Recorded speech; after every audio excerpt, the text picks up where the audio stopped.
Here on this demonstration unit, we have two identical pumps driven by two identical motors.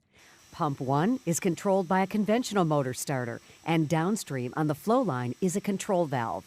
We have installed a motor starter based on the E300 overload relay, which has a voltage and current measuring sensor that will measure actual power consumed by the motor. Now, Pump 2 is powered by an Allen Bradley PowerFlex 755 AC drive. There is no control valve installed to control the pressure or flow rate.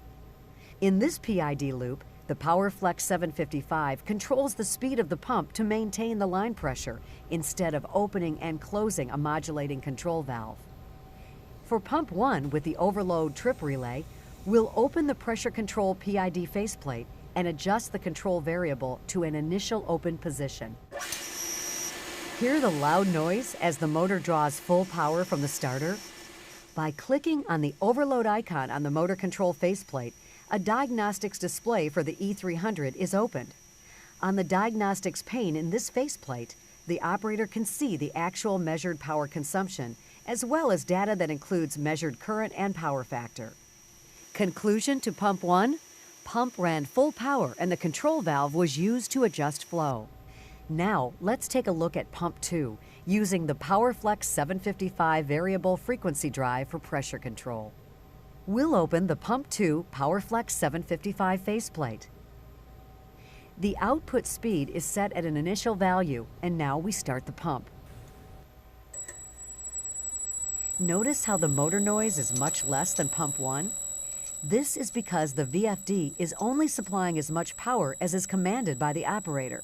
It is not at full power as our Pump 1 example was. The drive faceplate shows the actual measured power consumption. We'll place the PID loop into auto mode and adjust the set point to the desired value.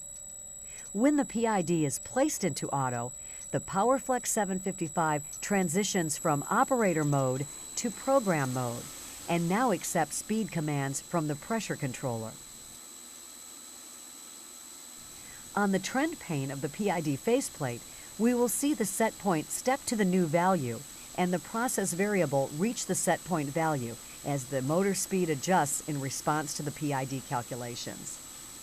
When the process variable has reached the set point, you can see the actual power required to achieve this pressure. Now, with both pumps running, let's take a look at the power that is being drawn from the motor to control the pressure. Both pumps are producing the same target pressure, and here the electricity demand on each pump is quite different.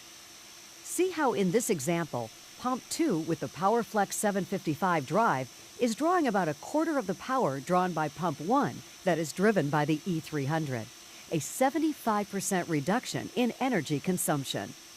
Imagine if a PowerFlex drive was installed to replace a control valve in multiple pumps in a process application. How great would the savings be? So not only can you see how process applications can benefit from a PowerFlex drive in their control scheme, but also how the reduction in energy consumption can lead to reduced energy costs, along with the elimination of additional hardware and the associated acquisition and maintenance costs.